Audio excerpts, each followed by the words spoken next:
Sir, hands where I can see them.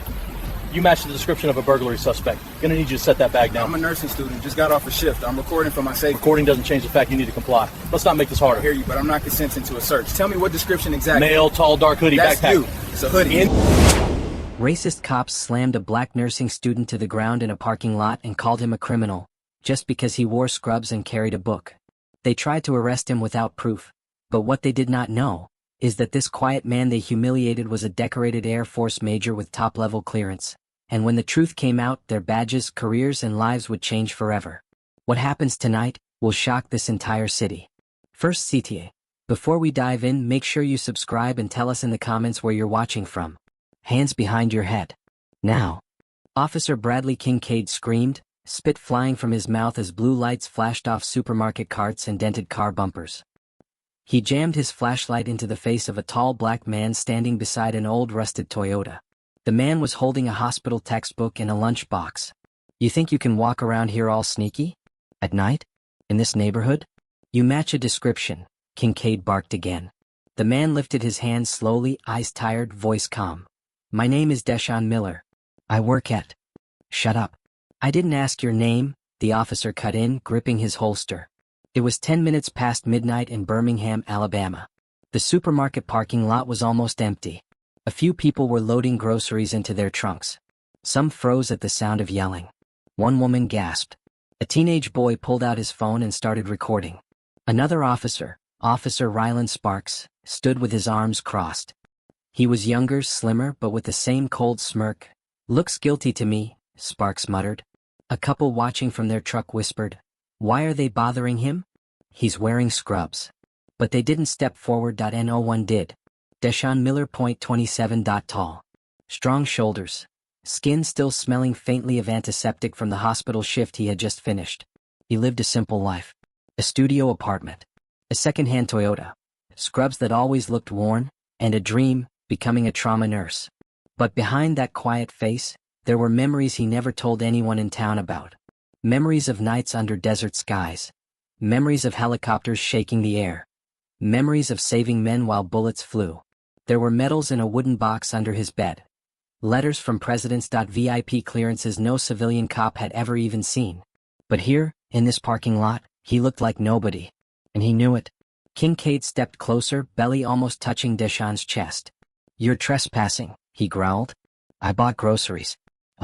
Liar. Kincaid snapped and snatched the small grocery bag from the hood, letting oranges spill across the concrete. Sparks laughed. Clumsy thief. Couldn't run fast enough, huh? Deshaun swallowed hard. That he didn't raise his voice, that he didn't swing his fists. He simply hit record on his phone and held it steady. Don't record me. Kincaid yelled, slapping at the air. It's my right, Deshaun answered softly. Not when I say it's not. Kincaid snapped, stepping forward and shoving him in the chest. The crowd gasped. A mother clutched her daughter. A man shook his head, whispering, this isn't right. But still, no one stepped in. Sparks leaned close to Deshaun's ear. Bet you thought wearing scrubs would hide what you are. The words hit like poison. Like acid. You don't belong here, Sparks added. People like you don't come to this store except to scope cars to steal. It wasn't loud enough for body cam audio. But it was loud enough for a teenage phone camera. Deshaun kept breathing, slow. Controlled. The same way he used to breathe before stepping into battlefield triage. Get on your knees, Kincaid ordered. I did nothing wrong, Deshaun answered. A flashlight slammed against his shin. He winced but didn't fall. You resisting? Sparks asked. No, Deshaun answered. I'm just... Kincaid cut him off with a roar. You think being calm makes you smart? Makes you innocent? You think your little recording is going to save you? He pointed around at the crowd. These people know who to trust. And it ain't you. The word stung even more than the shove. Because in that moment, Deshaun could see that fear ruled the bystanders, fear and doubt. They wanted to believe him. But they had seen this story before, and they knew how it often ended. With handcuffs, with bruises, with silence. And so they watched. Silent. Praying nothing got worse. Pop the trunk, Kincaid demanded. No warrant, Deshaun said quietly. Kincaid's face twisted that he slammed Deshaun against the hood so hard the metal shook. You do not tell me what law is, he hissed. I am the law. Sparks nodded in agreement. Anyone can buy scrubs. Anyone can print a fake ID. I didn't offer you ID yet, Deshawn said. Because you know it's fake, Sparks growled, hand hovering near Cuffs. Deshawn stared at them, eyes cold now, but his voice never shook. I saved 3 kids tonight, he said. Car crash victims. I came straight here after work. Kincaid snorted. I bet you did. The crowd murmured.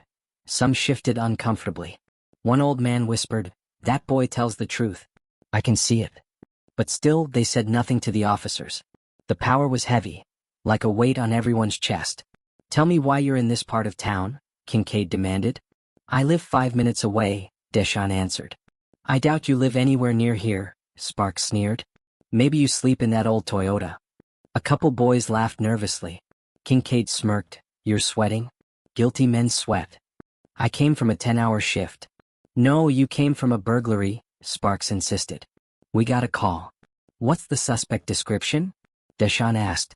Sparks raised a brow. That's the description. The crowd fell silent again. A woman put her hand over her mouth. God, this is wrong, she whispered. The teenage boy filming said softly to his friend, just wait. This is gonna blow up. This feels big. But no one knew how big. Not yet. The boiling point. Kincaid drew his baton. Deshawn raised his hands again. He looked like a tired student. He looked like a humble man. He looked safe. But Kincaid didn't see that. Or refused to. You're stalling, Kincaid said, trying to figure out an angle. But this ends with Cuffs. I promise you that.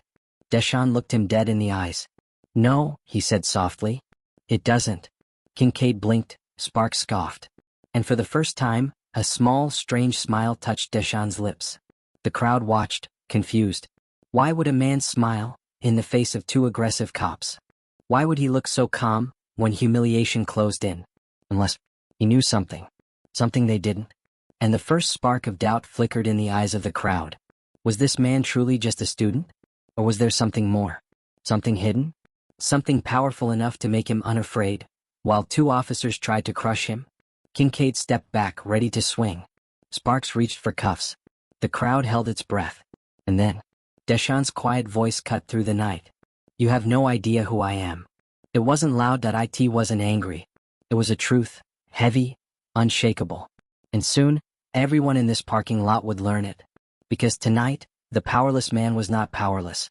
And the men who thought they ruled this lot were seconds away from the fall of their lives.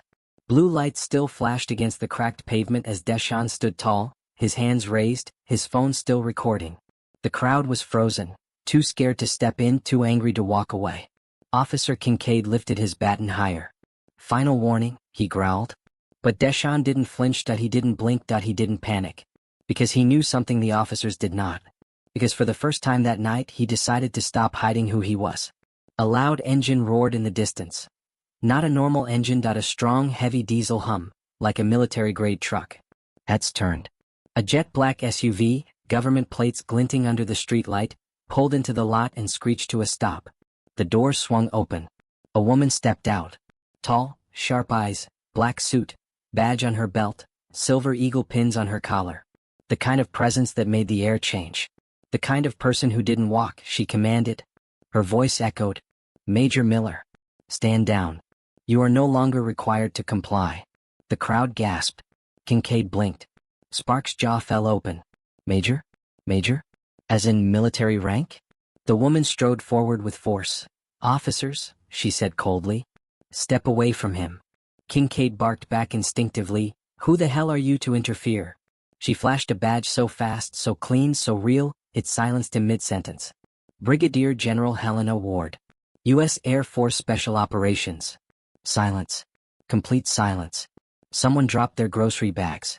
A little boy whispered, Mama, she's a general. The teenage recorder's live stream chat exploded. General? What just happened? He's a major? And the truth began cracking the lies. General Ward turned to Deshawn, not as a suspect, but as a respected soldier. Major Miller, she said, your unit was worried when you didn't report back. The hospital said you drove home alone. I came to locate you personally. The crowd's eyes widened. A general came personally. That meant only one thing. Deshawn was not just a soldier. He was special. He was important. He mattered. And yet, tonight, on this pavement, he had been treated like trash. General Ward's voice cut sharp as a blade. What exactly is the charge here, Officer Kincaid? Kincaid swallowed hard. We have a burglary suspect description and he... What is the description? She demanded. Kincaid stuttered. Sparks tried to speak. Male, tall, brown skin, dark hair. In the area. General Ward crossed her arms. So, a black man. At night. In his own community. That's the description? Sparks shrank back. Kincaid's lips trembled. General Ward stepped closer until she towered over them. You assaulted an officer of the United States Armed Forces. You threatened unlawful arrest. You violated search and seizure. And you racially profiled a war hero. The word hero hit like thunder. Crowd members gasped again. A woman pressed her hand to her heart. My lord, he's a hero? Another man shook his head. They shoved him. They tried to cuff him. A hero. Suddenly the silence of the bystanders broke. Not loudly. Not at first. Just whispers turning into outrage. He didn't do anything. They treated him like a criminal. He served this country. General Ward wasn't finished. So I ask you one more time, she said dangerously. What is the charge? Kincaid went pale. We made a mistake, he stuttered. A mistake, she repeated, her voice was molten steel. A mistake with a baton raised? A mistake with threats? A mistake with humiliation? With racial bias? Kincaid said nothing. Sparks said nothing. Because there was nothing left to say. Their power shattered. Their control broken. Their arrogance gone. General Ward signaled to the SUV. Two military police officers stepped out. Not local police. Not security guards. Military police, with authority beyond city jurisdiction. They walked straight to Kincaid and Sparks. Officers, one said, you are being detained pending investigation. Kincaid's eyes bulged. You can't detain me. You assaulted a superior-ranking military officer, the MP said flatly. That is a federal offense. Sparks tried to run. He made it 2 steps. He was grabbed and cuffed. Right there. In the same parking lot where he tried to cuff an innocent man. People cheered. Some cried. And the teenage livestream? It blew up. This is justice. They got cuffed. I have chills. For the first time, the onlookers spoke. For shame, an old woman yelled. You hurt a good man. Racist trash, someone else shouted. What if it was your son? Another asked. The air was no longer fear. It was fire. Fire of truth. Fire of justice. Fire of change. General Ward turned to Deshawn. Major, would you like to press charges? Everyone watched. Ears open. Hearts pounding. Deshawn looked at Kincaid.at, Sparks.at, the crowd that watched silently.at, the camera still streaming. And he spoke not with anger, but with a voice heavy with a lifetime of hurt. I don't want revenge, he said. I want change. Kincaid looked confused. Sparks looked ashamed. Deshawn continued. I served my country. I saved lives. I lost friends. Yet here, at home, some see me as less. As a threat. As nothing. His voice trembled, not with fear. With truth. All I ask, he said, is that next time, someone like me is seen as a person first. Not a suspect. A girl in the crowd wiped tears. A man lowered his head. Even Kincaid, even Sparks, felt the weight. Deshawn turned to the camera. To everyone watching, speak up. Don't stand silent. Silence lets moments like this happen. Not just to me, but to many. He stepped past Kincaid and Sparks, still cuffed and powerless. He picked up his spilled oranges, his lunchbox, his textbook, and stood tall, unbroken. General Ward placed a hand on Deshawn's shoulder. Come, she said. Let's take you home. He nodded. But before getting into the SUV, he turned back toward the lot. The crowd parted. Some clapped, some cried, some bowed their heads. And in that moment, he was not just a victim. He was a symbol. A symbol of dignity. A symbol of resilience. A symbol of what it means to rise above hate. As Deshawn closed the SUV door, he spoke one final sentence. You never know the battles a man has fought, until you stop trying to break him. The door shut. The SUV pulled away. Lights faded. But his words stayed. In that parking lot.in, those cameras.in, that city. And in every mind that witnessed injustice, and learned never to ignore it again. If you believe justice matters, hit subscribe right now, and let us know in the comments. Do you think the officers should lose their badges forever?